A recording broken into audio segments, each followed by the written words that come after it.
요즘처럼 살기 어려운 시대에 건강도 못 챙기고 사는데 이 3,000원으로 건강식품을 살 수 있다면 저라면 자주 이용할 것 같아요.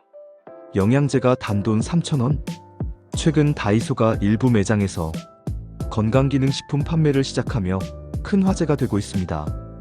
약국에서 보통 2, 3만 원인 제품을 적은 양이긴 하지만 다이소에서는 3,000원, 5,000원에 살 수 있다니 소비자들의 관심이 뜨겁습니다.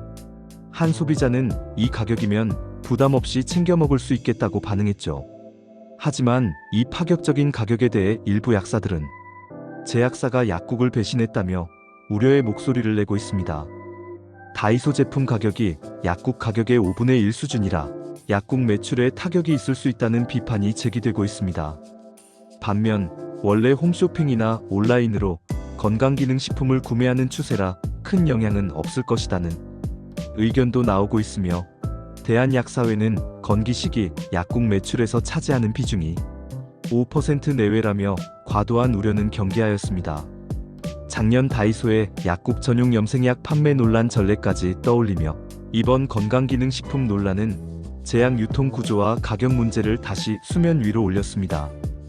이번 영상에서는 논란이 된 건강기능식품에 대해 자세히 알아보고 영상 후반부에서는 좋은 건강기능식품 고르는 팁도 알려드릴 테니 꼭 끝까지 시청해주세요.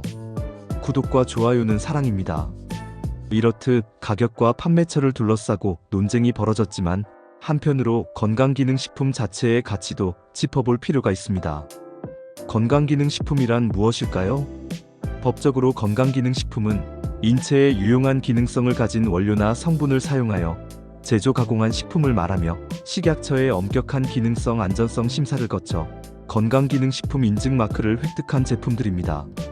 쉽게 말해 우리 몸에 이로운 영양소나 성분을 농축해 알약, 가루, 캡슐 등 형태로 만든 것으로 일상 식사만으로 채우기 어려운 영양 보충에 도움을 주도록 개발된 식품이지요.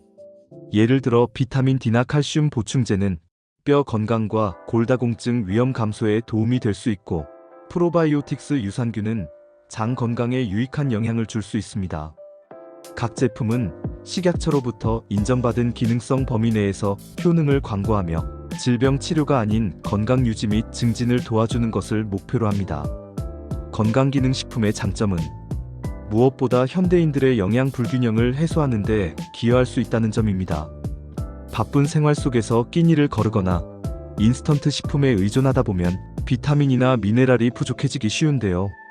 이때 멀티비타민제나 오메가3 지방산 보충제 등을 올바르게 섭취하면 부족한 영양소를 채워주고 신체 기능을 보조해줄 수 있습니다.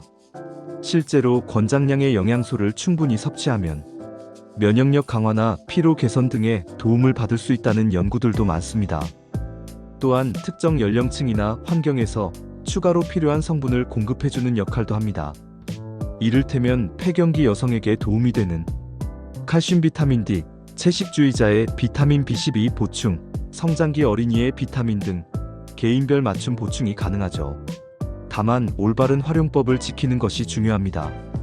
건강기능식품을 섭취할 때는 다음 사항을 꼭 명심하세요. 첫째, 자신에게 필요한 제품인지 확인하세요. 무턱대고 남들이 좋다는 영양제를 따라 먹기보다 본인의 식생활이나 건강 상태에서 부족한 부분을 보완하는지 따져봐야 합니다. 필요하지 않은 영양소를 과잉으로 섭취하면 오히려 부담이 될 수 있습니다. 둘째, 제품의 인증마크와 기능성을 확인하세요. 해당 제품에 식약처의 건강기능식품 인증마크가 있는지, 그리고 어떤 기능성으로 인증받았는지 확인하세요. 인증 제품이라야 기능성과 안전성이 어느 정도 검증되어 있습니다. 정식 인증을 받은 제품은 포장에 건강기능식품 문구와 일일 섭취량, 주의사항 등이 명기되어 있습니다. 셋째, 권장 섭취량을 준수하세요. 모든 건강기능식품에는 일일 섭취량이 정해져 있습니다. 이는 그 성분이 효과를 발휘하면서도 안전을 지킬 수 있는 양이니 권장량을 지켜 드시는 것이 중요합니다. 많이 먹으면 더 좋겠지라는 생각으로 과다 섭취하면 부작용이 생길 수 있으므로 주의해야 합니다. 넷째, 건강한 생활 습관과 병행해야 합니다. 영양제는 어디까지나 보조 역할임을 기억해야 합니다. 균형 잡힌 식사와 규칙적인 운동, 충분한 휴식이 기본이며 건강기능식품은 부족한 부분을 돕는 부스터로 활용하면 좋습니다. 그렇다면 건강기능식품 섭취 시 주의점은 무엇일까요? 아무리 좋은 건강기능식품도 주의해서 섭취해야 할 점들이 있습니다. 앞서 언급한 사태처럼 유통구조나 품질에 논란이 일기도 하고 잘못된 소비로 부작용을 겪는 사례도 있기 때문입니다. 몇 가지 실제 사례와 함께 건강기능식품을 먹을 때 유의할 사항을 살펴보겠습니다. 첫째, 제품의 신뢰성과 품질입니다. 몇 년 전 발생한 가짜 백수호 파동을 기억하시나요? 갱년기 건강에 좋다고 선전됐던 한 건강기능식품이 진짜 백수호가 아닌 다른 식물을 사용한 사실이 드러나 큰 충격을 줬습니다. 이 사건으로 건강기능식품에 대한 국민 불신이 팽배해지면서 시장이 얼어붙었고 식약처의 관리 부실이 도마에 올랐습니다. 결국 해당 제품들은 모두 회수 퇴출되었지만 소비자들은 한동안 어떤 영양제도 믿기 힘들다는 반응을 보이기도 했죠. 이 사례는 제조사의 품질 관리와 정부의 사전 인증이 얼마나 중요한지 보여줍니다. 따라서 성분 함량, 원료 출처, 제조사 신뢰도 등을 꼼꼼히 따져보고 선택해야 합니다. 둘째, 부작용과 개인차입니다. 영양제인데 무슨 부작용? 이라고 생각할 수 있지만 의외로 이상 사례 보고가 적지 않습니다. 한 조사에 따르면 최근 5년간 건강기능식품으로 인한 부작용 신고가 4,000건 이상 접수되었는데 소화불량 같은 위장관 증상이 가장 많았고 피부 발진 등의 사례도 꽤 있었다고 합니다. 인기 있는 프로바이오틱스나 다이어트 보조제 성분 중 일부는 과다 복용 시 복통이나 간 수치 상승 등의 문제가 보고되기도 했습니다. 물론 대부분 경미한 증상이지만 체질에 따라 특정 성분이 맞지 않을 수도 있고 여러 영양제를 동시에 복용하면 상호작용이 생길 수 있습니다. 예를 들어 철분제를 과량 섭취하면 속이 불편해지거나 비타민 A나 D를 과다 복용하면 독성이 누적될 수 있으며 은행잎이나 인삼 성분은 일부 사람에겐 혈압 상승이나 두통을 유발할 수 있습니다. 또 혈액응고 억제제 같은 약물을 복용 중인 분들이 비타민 K가 많은 영양제를 먹으면 약효에 영향을 줄 수 있지요. 그러므로 현재 복용 중인 약이나 지병이 있다면 건강기능식품을 시작하기 전에 반드시 전문가와 상담하는 것이 안전합니다. 셋째, 과대 광고와 잘못된 정보에 속지 말아야 합니다. 시중에는 건강기능식품을 마치 만병통치약처럼 홍보하는 광고를 쉽게 접할 수 있습니다. 그러나 법적으로 건강기능식품은 질병 치료 효능을 광고할 수 없고 그런 주장을 하면 엄연한 불법입니다. 실제로 허위과대 광고로 적발되는 건강기능식품 업체들이 매년 상당수이며 소비자가 혼동하게 광고를 했다가 영업정지 처분을 받는 경우도 있습니다. 이 약만 먹으면 혈관이 다 뚫린다느니 암을 예방한다느니 하는 광고는 대부분 과학적 근거가 부족한 거짓이니 그러한 문구에 현혹되지 않아야 합니다. 정확한 효능은 제품 포장에 표시된 내용과 식약처, 고시 자료 등을 통해 확인하는 습관이 필요합니다. 넷째, 유통 경로에 따른 주의입니다. 최근에는 온라인 쇼핑몰이나 중고거래 플랫폼을 통해서도 건강기능식품을 손쉽게 구할 수 있습니다. 당국은 일시적으로 개인 간의 소규모 건강기능식품 거래를 시범 허용하기도 했는데요. 이에 대해 제품 안전관리에 사각지대가 생기는 것 아니냐는 우려가 나옵니다. 예컨대 온라인 개인 거래로 구매한 영양제는 유통 과정에서 온도나 위생 관리가 제대로 되었는지 담보하기 어렵고 포장이 개봉되었거나 유통기한이 임박한 제품이 거래될 위험도 있습니다.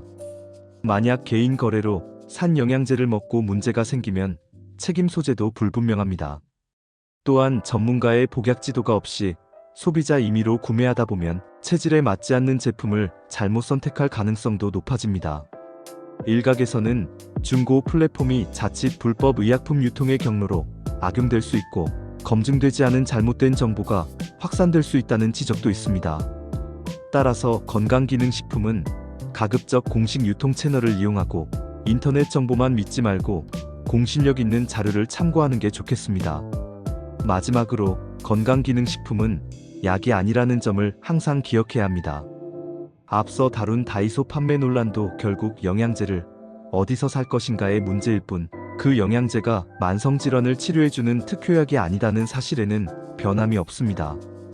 건강기능식품은 일반 식품의 한 종류로서 우리 건강을 보조하는 역할을 할 뿐, 올바른 식습관과 적절한 의료치료를 대신할 수는 없습니다. 때문에 의료 전문가들은 건강기능식품을 활용하되 과신하지 말고 균형 잡힌 건강관리의 한 부분으로만 생각할 것을 조언합니다.